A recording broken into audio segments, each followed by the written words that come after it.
The views expressed on this program are those of the producers and individuals appearing on this program and do not necessarily reflect the views of the Sun Prairie Media Center staff, its video service providers, or the staff and elected officials of the City of Sun Prairie.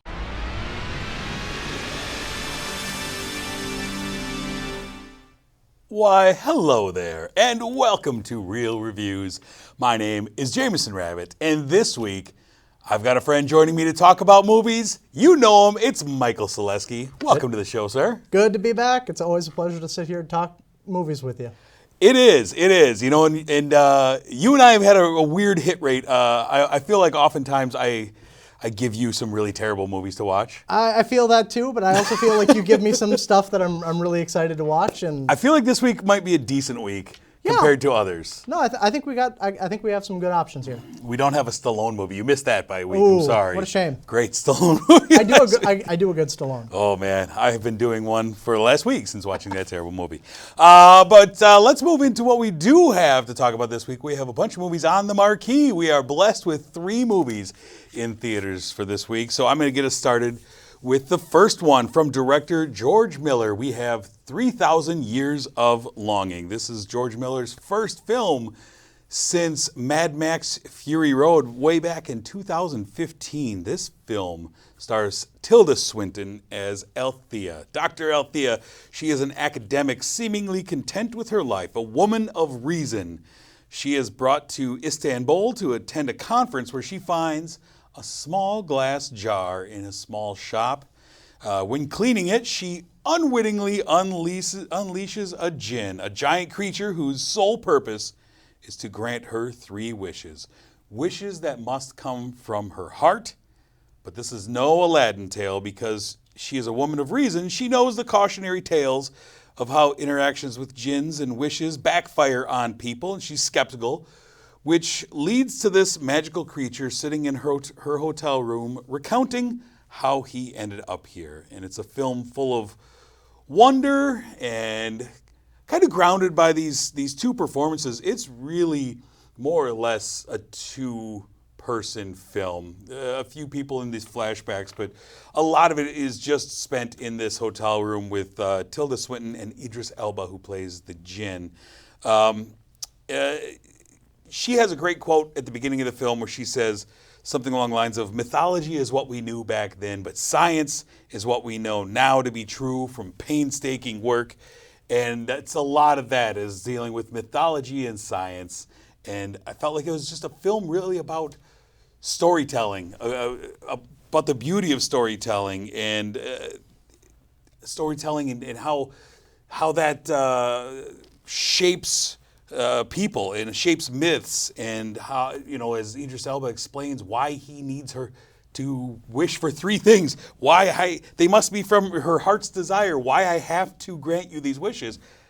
I was really enjoying their performances. I was really kind of in on his tales. Yeah, this movie to me, it's really hit and miss. There are things about it that work really well.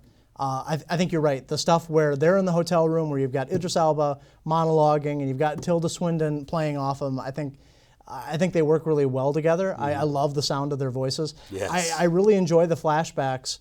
It feels to me like it's 3/4 of a great movie. Yes. I really feel like they ran out of either money or motivation toward the end of the movie, where the story to me kind of peters out.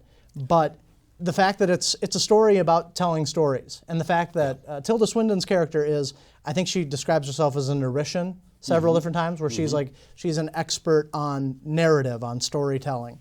And because she knows all of this stuff about storytelling, she understands that basically any time where you have a djinn and you've got the chance to make wishes, it's a cautionary tale about why you shouldn't be making wishes. So she spends the whole movie, or most of the movie, trying not to make wishes or to discuss with Idris Elba about. I thought that was interesting. Yeah, very interesting. No, and it's original IP. It's something from the mind of George Miller. Right, very much so. Which is fantastic because you don't know what's coming. And I really enjoyed this movie for the most part. Up until the end, I really, really liked this movie. And visually, it's stunning. Well, that's George Miller, though. He's a visual storyteller. Yes. Unlike many I mean, he's on the upper echelon of visual storytellers. I mean, just look back to the visuals he got out of Mad Max. Oh, yeah. In a wasteland, making it look beautiful. And I think what's really cool about this story is that it's very centered around Istanbul, Constantinople, in that Arabian sort of flavor. And so often when we have movies that are set in this, you get this real sort of Orientalism, where we turn everything that happened in that part of the world into a mystical, magical other. And this really does a decent job of trying not to go down that path and making you feel really connected with these stories. Yeah, I was really enjoying as he recounted his previous masters one by one. And I like the idea that George Miller brought to this, of these storytellers and how it holds a place and soothes anger and what storytelling does. And like you say, like the first 2/3, 3/4 of the movie probably, I think you're right, I was really invested. Yeah. I just don't think it sticks the landing. Less so towards the end. In fact, to the point that it really frustrated me when it ended. Yeah, absolutely. And when I walked out, it left a really bitter taste in my mouth because it's like we were going somewhere, and you're right, it did feel like they just kind of ran out of stuff. Yeah.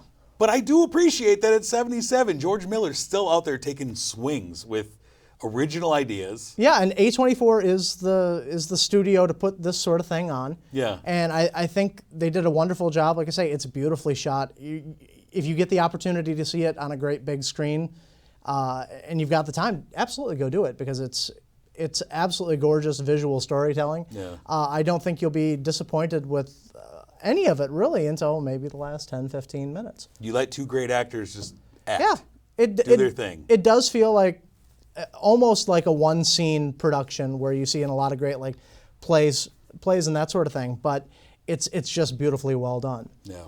What did you end up giving 3,000 Years of Longing? I believe I gave it 3 stars. That looks to say... Yeah. 3.5 stars. 3.5 stars. That's what I gave it. That's all right because it's the correct score. I also gave it 3.5 stars. Good to see we agree. Yeah, enjoyable film. That's worth your time, definitely. It's nice to see original ideas on screen. Yeah, I don't think you're never going to be upset that you went to go see this movie. Absolutely. What do we have next on the marquee, sir? Well, we're getting to that time of the year. The Invitation is what's next up on the marquee.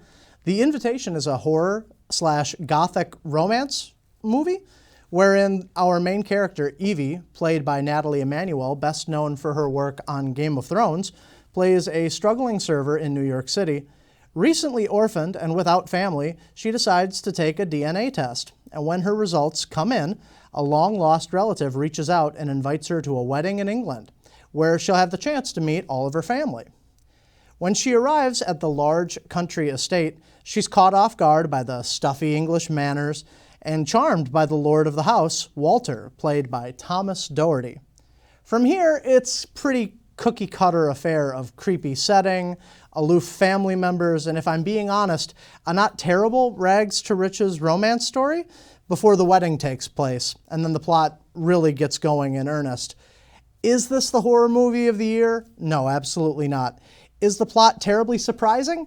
Not really. But if you're looking to kick off the Halloween season, you certainly won't regret a trip to the theater to see The Invitation. You know, I think there's a lot of things going for this movie. I think it's got some real quality on the screen. I think both of our leads do a really good job with this particular stuff. And like I say, this isn't groundbreaking storytelling. There's not a whole lot of new ground being cut here, but I think they do it really well. Yeah, I thought this was actually a really effective genre film for me. I liked this gothic horror, a nice slow burn that I thought was done well. A couple things. You introduce a Cousin Oliver right away. I'm like, I don't like this. Yeah. Cousin Oliver, bad vibes. But I also was picking up on these vibes throughout here in like the way that certain staff members gave off feelings of uneasiness. Kind of gave me some Get Out vibes. A little bit, yeah. In this, she has a friend who's suspicious, you know, who she's always talking to, suspicious of these people, the opulence of the people and this manner and how they treat certain people. I started to get some of these vibes. I also never trust when you go to a masquerade dinner with a bunch of rich folks wearing masks.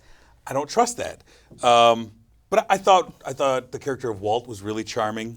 You know something's up with him. Yep. But I thought that the kind of slow burn of this romance and blah, blah, blah, like you say, yeah, you kind of know where it's heading, but I was enjoying the journey. And like I say, I think if you take out the final third, where a lot of the action takes place in this movie, honestly, you could almost pass it off as almost a gothic romance. Right, yes. I think it's pretty well done. Evie's portrayal as kind of a down-and-out waitress who kind of gets swept off her feet by the lord of the manor. Sure, the manor is very creepy, and yeah, and they introduce it's a cursed house, and there's a curse that's centered around the library, perhaps. Yeah, and there's some things like that. There's a lot of are sacrifices being made? I'm not sure. I really wish that aspiring horror directors, writers, can we just forget that we all have cell phones? It seems like every horror movie that is currently set in current times has to put in a little line or a little plot device about the fact the cell phone isn't working, or that they can't get a signal, or they got to find some way to disable the cell phone. Let's just suspend our disbelief and take that out of the equation, because I feel like every horror movie has to have a way to write off the fact that we all have cell phones at this point. Unfortunately, it's the thing that you do have to, though, because the other easy answer is, why don't you just call somebody? Why don't you just call somebody? Yeah. Okay, well, we gotta close that loop. But I didn't love the character. The one thing that was driving me nuts through this movie was the character of Evie. I didn't love her portrayal as like an ugly American in somebody else's house. Real snarky immediately when she arrives. Snarky to the butler. Yeah. Always breaking things for some reason. I didn't understand that. Like, she's got main character klutziness disease. I thought that was going to pay off somehow. Like, her klutziness is obviously going to pay off in some reason. There's a reason she keeps breaking anything that's glass around her, apparently. Yeah. It's just weird. Like I say, they don't do a real difficult job of. I mean, I saw this advertised on The Big Brother. I'm one of the like 6 people that are still watching The Big Brother, and it's a vampire story. So there are certain shorthands about the vampire story that you kind of look for. Wooden stakes. I mean, to the point where even I think at one point, I think the head waitress, the leader of the house, the lady in charge of the house is like, oh, by the way, don't forget you have to decapitate them or impale them or burn them. That's the only way to get rid of vampires. And I thought that was real clumsy. I'm like, because I liked a lot of the characters, though, around it, besides, the mains of Evie and Walter, and even Oliver, who's kind of the charming, affable cousin, who gets them into this mess. But Victoria and Lucy, the other 2 ladies, who are always, kind of the yin and yang. Mm-hmm. I enjoyed their characters. The head butler, I thought, was properly terrifying in parts. Yeah, I thought he was really good. There's some like visual shorthand that goes on in this movie. Where it's just it's really good gothic horror. Like I say, it's not going to break any laws. It's not gonna be groundbreaking. But if you're looking for something to kind of get you in that spooky season, and you like a story about vampires, and you like a good creepy English countryside setting, this works. Yeah, I actually went into this thinking that it was going to be more like Ready or Not. That it's going to be kind of, that kind of vibe, which I enjoy, Ready or Not. I thought that was fun, and that's what I kind of assumed this was going to be. But it's a dark movie, and you see a lot that, in this grand estate, that in the darkness, the shadows are doing things, and I like that. It worked well for me. I thought it was a fairly well done flick. And, I think it was solid. Like I said, more than I was expecting. Yeah, it's a lot more than I was expecting. Anything that I see get pushed this hard from a commercial standpoint, I wonder if they're making up for the fact that they know that the word of mouth on this isn't going to be tremendous. And I don't think the word of mouth on this movie has been tremendous, but if it's kind of fitting. We've got a dearth of really good horror movies coming up in the next few weeks, it appears, so maybe they wanted to get out in front of that. Yeah. But I think it's a solid movie. I do too. What did you end up giving The Invitation? Pretty much middle of the road. I gave it 3 stars. Man, yeah. I enjoyed it more. I don't know. Maybe it was because I'm a really harsh cynic with horror movies. Yeah. And I'm kind of one or the other. Yeah. Like, I loved it. I hated it. And this one caught me off guard. Actually, I think it's really rare. Like, I think the last time we were on, we were discussing how horror movies are either really, really good or really, really bad. Yeah. And I think this is the very rare unicorn where it's middle of the road horror. Take it or leave it. It's not bad. It's not great. I enjoyed it. I gave it 4 stars, 4 to 5 stars. Ooh, okay. Enjoyable. Yeah, not bad. I was glad I went to the theater to watch this. Sure. So. Yeah.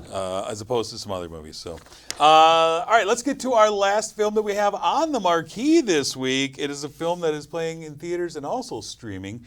It is a movie called Honk For Jesus, Save Your Soul, from director Adama Ebo. Stars Regina Hall and Sterling K. Brown as a husband and wife pastoral couple. Sterling K. Brown plays Lee Curtis Childs. Lee Curtis Childs is a megachurch pastor who preaches the prosperity. He should have Rolls Royces and helicopters. He's a name brand pastor. He's kind of the Prada pastor, basically. But allegations come rolling in. Allegations from several young men, allegations of sexual misconduct hover over his ministry and his marriage.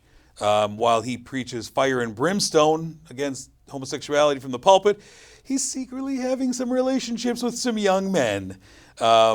But where we meet them, he is planning his revival, his return to prominence.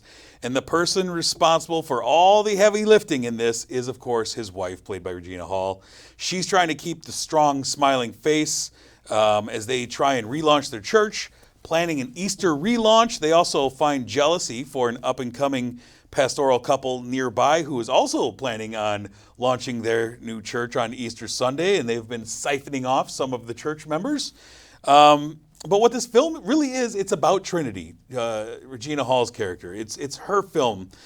She's the put-upon wife who actually has to face everything and take the slings and arrows, have the awkward conversations, and deal with the treatment at home as well, all while keeping a smile on her face for the camera.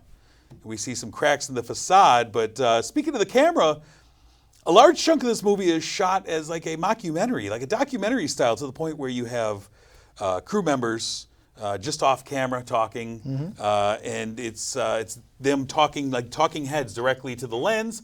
And you also have other people, the other pastoral couple, talking to the camera.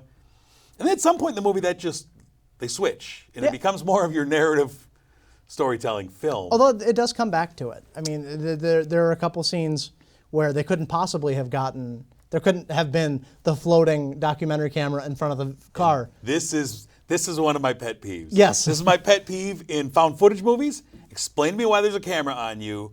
Explain to me how I have to be able to have seen everything then. I can't see a shot from above that you wouldn't be able to show me. In this film, I felt that was one of the things that kind of irritated me, was the switch back and forth. But that's one of my pet peeves. No, I think you're right, and I think that is one of the weaknesses of the mockumentary sort of genre. I think once again, I think last time we were on, we were talking about mockumentaries with the Marcel and the Shell. Oh thing. yeah. But to me, this is a better mockumentary. I enjoyed the fact that basically you could tell between the two of them that the pastor was much more adept at speaking to the camera, because he was always playing to the camera and playing really well, whereas his wife, who is not a pastor in this movie, and that does become sort of an issue for the couple, is the fact that she doesn't really talk to the camera the same way. She talks to the people behind the camera. It's almost like she's pleading her case or her side of the story to the people on the other side of the camera. And that really reads on the script. I got to put my cards out on the table. I really like this movie. I'm a practicing Catholic, and so this sort of genre of evangelistic Protestantism is not my bag, baby. But it's a very enjoyable movie, and I really think that, I mean, say what you will about the prosperity gospel and televangelism, and this is a striking satire of that whole brand of televisionized faith. Yeah, in my opinion. I mean, he says in here, Jesus was all about shock and awe. Yeah. I mean, there are some visuals with this movie that I really enjoyed. I enjoyed when they got desperate toward the end of the movie, and they brought out the mannequin of Black Jesus so that they could dance on the street. And I thought, I mean, that's stark. But in Atlanta, that's probably not. I mean, not that it was just a bad mannequin too. Yeah, But like I say, I enjoyed this movie for some of the things that it was saying. I really enjoyed that for the better part of the half of the movie. It's discussed that he's having there's some sort of sexual exploits that he's been on that has gotten him in trouble. And we don't learn until halfway through that movie that it's not with underage women, it's with underage, or not even underage, young men. Young men. Men who are in trouble. Yes, but and he's taking advantage of it. But the whole movie, I think, the whole first half of the movie, when the conflict isn't really well known, it's kind of what's the problem here? Was it consenting? Was it not consenting? Does the church have a problem with the fact that it was or wasn't consenting? Or, Yeah, and Sterling K. Brown is great in this role. I thought, and I mean, plays the guy who's really condescending towards his wife. Yep. He says we, he means me, Yep. because she doesn't have input, right? And Regina Hall, I thought, was great as you see moments where the real her comes out, and then she really remembers, oh, there's a camera on me. Got to put the big smile on for these cameras that are in front of me, or oh, here comes a member of the church. I gotta be perfect again. And I appreciated that. And he's kind of the guy who's only concerned about his image. He's concerned about the shiny things. Yep. And that's all he really cares about. And she's got to work behind the scenes to keep him propped up. And I don't know if the other couple of pastors, it's supposed to be as nefarious as it comes off on the screen. Does. Because at some point, our main characters are planning to reopen their church, and they go to this pastor couple and they say, hey, we're going to open on Easter Sunday, so we need you not to open up your new space on Easter Sunday. It was like kind of a gangster movie. It was sort of it was a mafioso kind of sort of deal. And then as a result of that meeting, they decide to change the weekend that they're going to open their church. Unbeknownst to them, the other couple does the exact same reason, and it's not really made clear whether that's because they found out about it and would like to spite them, or they felt deference to them, because throughout the whole movie, they're like, hey, you guys were our role models. We used to be parishioners, and I think it's sort of up to your interpretation whether they did that nefariously or out of deference. And to that point, I do think that a lot of what you bring into this movie will color what you think of this movie. Mm-hmm. I do think because it does deal with a lot of things with faith and how you feel about that. Yes. That branch of preaching. Yep. And I think coming into it as a practicing Catholic, it's definitely something that from our perspective, that side of the faith isn't something that we look at as being terribly serious. I'm sure they see it the same way. They look at us as having, less spirit or less, love or whatnot. But it's a look into that side that's just it's very different. And I agree with you. There are some parts of this movie where it's almost like they abandon the facade of it being a mockumentary. The scene where they're driving in the vehicle, going to the other church. The other one that got me, where I really actually I think the movie turned for me really good, is the scene where our pastor, Jamie Lee Curtis, or not Jamie Lee Curtis. No, Lee Curtis Childs. Lee Curtis Childs. Very different movie. Very, very different movie. But when he is shooting hoops with the young Mike Grip. Yes. And it doesn't appear that there's another camera there. This just appears to be the mysterious floating camera that is not being manned by anybody. But that's where, for me, it's revealed that, this was his proclivities, and we see this was how he operated. This was how he operated, and this was how he groomed his victims. Yeah. In this case. And I wish that would have been worked out a little more too, like because I don't feel like we really saw the comeuppance. Maybe it was because it was previous, I guess, to where we started with this, but it felt like he was just like, yeah, that's all behind me. Yeah, and it does feel like we don't. I think this movie leaves it open to interpretation as to what the results of the grand opening of the grand reopening of their large megachurch on the outside of Atlanta is going to go. It's inferred that it didn't go well, I think. Yeah, that's what I kind of took away. That's what I gathered, but I mean, because we do see them like really struggling to get people in the door. Is that guy coming in? Oh, he's just doing donuts in the parking lot? Okay. Yeah. Come on in. Oh, no? Okay. I really enjoyed this movie. I think it has something to say. It's really good satire. It's one of the few mockumentaries that I've really enjoyed. Mm-hmm. And I think it might be just because of the slow burn. And there wasn't a whole lot of jibber-jabbering between the people behind the camera and the people in front of the camera asking whether their mic is on or how my levels are. There was no shell involved. There was no shell involved, which really made things a lot better for me personally. All right, what did you end up giving Honk for Jesus? I feel like I gave it a stronger score than you. I gave it 4. You did. Yeah, that's good. Yeah, I gave it a 3. I enjoyed it. I enjoy the performances. It irritates me, and sometimes I just can't get over. Why is that camera not? How are they getting that shot? Yeah. Pick one or the other. That's just me. Have a little faith. Yeah, but Have a little faith. But it's 2 really great performances from 2 great actors. So that is streaming. You remember where that was streaming at? Was that a Paramount, a Peacock? That's streaming on Hulu, I believe. Hulu. No, that's right. It's on Amazon Prime. Amazon Prime. There we go. We're going to get there eventually. Yep. Somewhere. Streaming there or playing in theaters right now. So check it out. Let's take a look ahead, though. There's a bunch of movies coming out the weekend of September 16th. Buddy, I got a whole gang of movies to talk about here. Really excited for these. So September 16th, we have Pearl, Ty West's prequel to his, I thought, really fun horror flick X from earlier this year. Yep. He had secretly shot Pearl, about the character of Pearl, while he was shooting X, and showed a little teaser for it at the end, like a stinger at the end of X, and I was all on board for this movie. Yeah, you gotta love the confidence. Very excited for this. So I would say if you haven't seen X, you should probably go check it out and then watch Pearl on the 16th. Also in theaters that weekend, we have Viola Davis starring in a historical epic about the all-female warriors who protected the African nation of Dahomey. It's The Woman King, starring Viola Davis, John Boyega, amongst others. This trailer looks amazing. Yes. I cannot wait to see this. I love a good historical piece. It's going to be fun. And I love Viola Davis in an action movie. Yep. Give it to me. It's a part of history that we don't get a whole lot of, so I'm excited to see it. Absolutely. Also in theaters, we have a film called See How They Run, a mystery comedy about a play in the West End that comes to a stop as one of the crew is murdered. Stars Saoirse Ronan, Sam Rockwell, Adrian Brody, another big cast of characters, some great actors in there. That looks really interesting to me.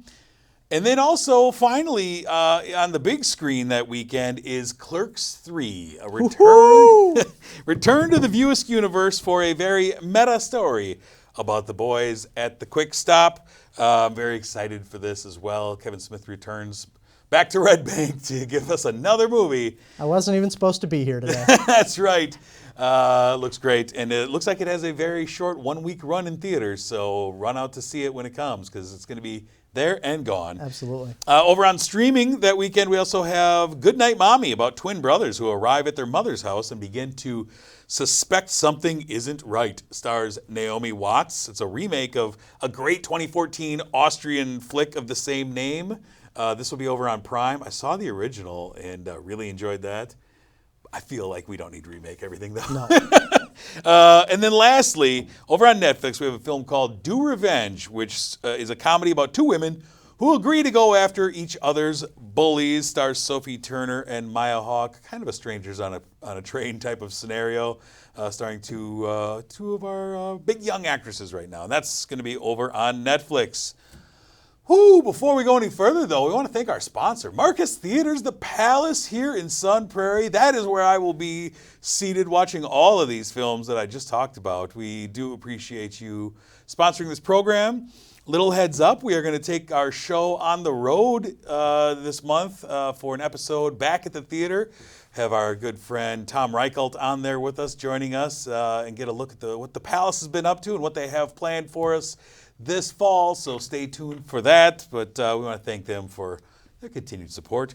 Next week, I'm going to be talking about Pinocchio, End of the Road, Barbarian, and Medieval, so tune in for that. Michael, thank you once again for bringing your knowledge and wit to this program. Always a pleasure. I really enjoy our talks. I look forward to having them more in the future. I do as well. All right, let's get on out of here until next week. I'm Jameson. And I'm Michael. Have a good one.